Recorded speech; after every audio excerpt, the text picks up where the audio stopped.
Olá pessoal, tudo bem? Vou falar agora para vocês sobre a questão aí da continuidade da nossa aula sobre raízes agrárias e a Constituição da Sociedade Brasileira. Falar um pouquinho aqui sobre alguns tipos de trabalhadores que nós temos aí envolvendo essa questão, tá? Então, seguinte, um primeiro tipo aqui que eu vou falar para vocês, né, envolvendo essa questão, é a dos vaqueiros, tá? Bom, os vaqueiros, pessoal, eles são uma profissão importante no Brasil e na nossa história porque eles pegam a questão da pecuária, né? Então a pecuária que é aí praticada no Brasil já desde o século XVI, ainda no Brasil colônia, né? Então, assim, os vaqueiros, pessoal, eles vão começar no Nordeste e vão se espalhar.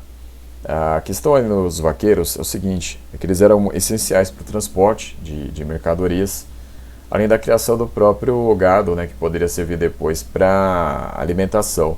Então, assim, pessoal, os vaqueiros vão ter ali uma expansão, né? Então, assim, da sua atividade. Essa expansão, pessoal, ela vai começar, tá, no próprio século XVI mesmo. Então, vocês podem ver aí que tem esse mapa, pois vai ter a referência lá. Então, vejam aí as flechas vermelhas no mapa. Os lugares por onde eles se expandiram. E as regiões que estão em verde onde a pecuária, são lugares onde a pecuária se estabeleceu, né? Então vocês podem ver que tem um grande foco no Nordeste e tem ali um foco no Rio Grande do Sul também, passa um pouco por São Paulo, né? Também Paraná, e aí chega lá no Rio Grande do Sul. Então, assim, a questão ali da pecuária é o seguinte, aqui chegou um momento que começou a se gerar um conflito entre os criadores de gado, os vaqueiros, e os plantadores de cana-de-açúcar. Por quê? Porque como a plantação de cana-de-açúcar acontecia no litoral, aí vai se gerar um conflito porque os vaqueiros, né, criação do gado, o gado vai acabar ali destruindo muitas vezes a plantação. Então, para evitar isso, esse tipo de problema, no início do século XVIII, a coroa portuguesa estabeleceu que não se podia criar gado a menos de 70 quilômetros do litoral, né? Então, isso foi estabelecido para que se afastasse aí essa atividade em relação à cana-de-açúcar, que era a atividade principal, né, o ciclo da cana, né? Mas aí, lógico, aí depois vai acabar sendo suplantada por outras atividades, né? Mas enfim, os vaqueiros, pessoal, hoje existem muitos problemas ainda em relação a eles, porque é o seguinte, a questão da remuneração, né, que não é uma remuneração fixa, apesar da regulamentação do trabalho deles já ter acontecido desde 2003, eles não têm ainda uma questão assim real, né, prática, de regulamentação da sua profissão na questão salarial, né? Na época da colonização, como é que funcionava o pagamento? Então, a cada 4 bezerros ali que nasciam, né, um ficava para o vaqueiro, tá? Então essa era a forma de pagamento comum que acontecia. Hoje, assim, as formas de remuneração elas variam ali de 20 a 30, 40 reais por dia, né, para um serviço que é bastante pesado, né, bastante aí penoso, né? Mas, enfim, essa aí é a história deles, né? Nós temos aí os vaqueiros como sendo uma das profissões importantes aí da história do Brasil, tá? Enfim, fazer o transporte de vários produtos, como já falei. Além disso, pessoal, né, nós temos também os meeiros, né? A figura dos meeiros. O que é o meeiro? O meeiro, pessoal, é uma atividade em que o sujeito pratica a meação. O que é a meação? É o seguinte, tem a ver com a ideia de metade. Então, o que acontece? O sujeito ele vai trabalhar para alguém que tem a terra, porque o meeiro, uma coisa aí fundamental é que ele não tem a terra. Então ele vai trabalhar para alguém que tem a terra. Essa pessoa que tem a terra, então, vai exigir do meeiro metade da produção dele, né? Então metade da plantação que ele tiver produzido, tá? Então por isso que é meeiro, é meação, que aí você tem a divisão da produção pela metade. Tem também a figura do terceiro, né? O que é o terceiro? O terceiro é aquele que fica com a terça parte de uma produção, tá? E aí o resto fica ali para o dono da fazenda, tá? Então essa é a diferença dos dois, né? Mas é mais ou menos a situação parecida, tá? Então, o meeiro aí que no início do século XX, até hoje, na verdade, é uma profissão existente, né? É uma categoria existente aí no cenário rural do Brasil, né? Então, é uma outra categoria bastante importante também. Outra categoria aí de trabalhador que existe é a dos poceiros, né? Então, assim, pessoal, os poceiros têm esse nome devido à questão da posse da terra, né? Que eles brigam para confirmar a posse da terra, né? Então, o que acontece? Nós já tivemos vários conflitos envolvendo poceiros na história do Brasil, mas aqui eu vou falar de dois, tá? Que são bastante representativos. Então, assim, a Guerra do Contestado, acontecida em 1912 e 1916, por exemplo, é importante porque mostra o conflito dos poceiros com interesses ali de atores maiores, né, mais poderosos. Então, por exemplo, lá no Paraná, na fronteira com Santa Catarina, tem a região do Contestado.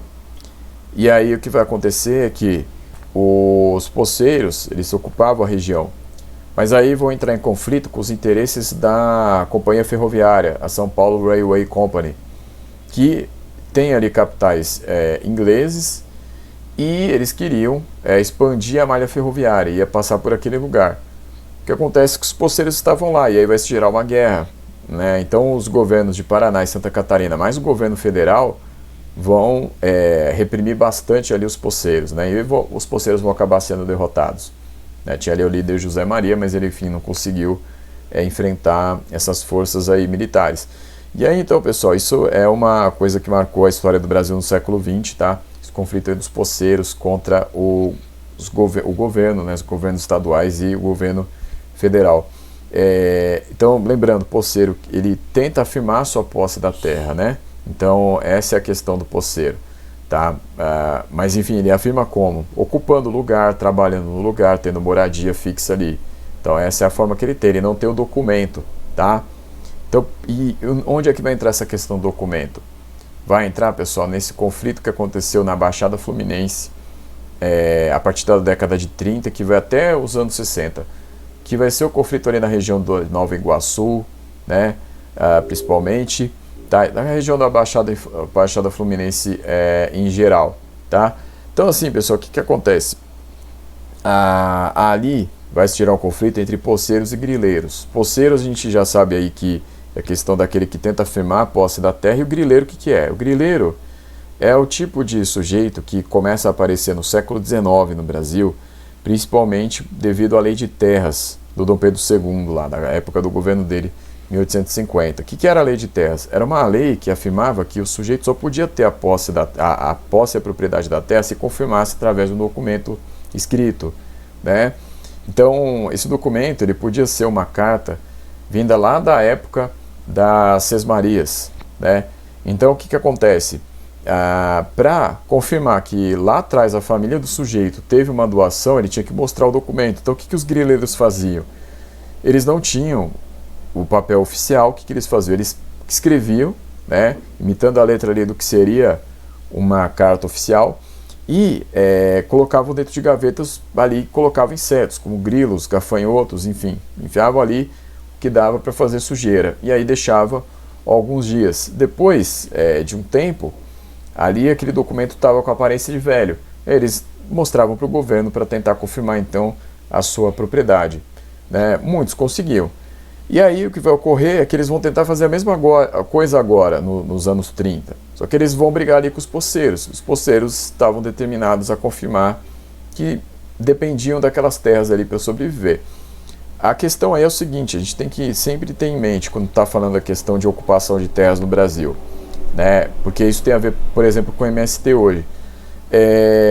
A questão da ocupação de terras, né, ela tem a ver com as Sesmarias e com a questão das terras devolutas. Terras que não eram ocupadas quando eram entregues ali na época das Sesmarias, o que acontecia? Essas terras não ocupadas se transformavam em terras devolutas. Então as terras devolutas são as terras que acabam ficando para o Estado. O Estado tem que ir ali gerir a situação. Então uma das coisas para ele gerir é confirmar se existe gente dependendo daquela terra. Então é a questão dos poceiros, né? Então, se os poceiros demonstram ali que tem ocupação naquela terra e tem dependência social ali, ou seja, eles dependem daquilo para se alimentar, eles vão plantar, né, eles vão tirar o seu sustento dali. Então é algo que confirma que eles precisam daquele lugar, né? Então esse conflito vai ser intenso. Os grileiros tinham mais dinheiro, né? Normalmente já eram pessoas que tinham terras em outros lugares, tinham dinheiro aí de mídia, tinham tudo isso aí para tentar afirmar a sua posse, né? Enquanto os poceiros tinham mais a força popular mesmo. Esse conflito vai até os anos 60. Nos anos 60 esse conflito vai acabar finalizando, porque tem a grande época ali das tentativas de reformas de base do João Goulart, que não vão conseguir ser aplicadas, né? O João Goulart não vai conseguir governar até o final. E aí vem os militares vão dar uma resposta ali para a questão agrária, né? Para tentar, na verdade, dar uma resposta para o que o João Goulart queria fazer, né? Então os militares eles vão acabar concentrando a questão aí da reforma agrária, né?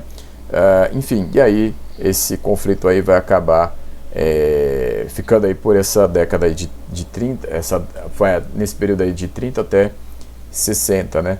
Então, pessoal, então é isso, pessoal. Nós temos aí então vários conflitos aí, várias coisas envolvendo a questão do trabalho e da terra no Brasil até hoje, né? Se a gente pensar que os meeiros ainda existem até hoje, se a gente pensar que existe o MST, a gente vai falar um pouco mais do MST mais pra frente, a gente vai falar também da questão da reforma agrária.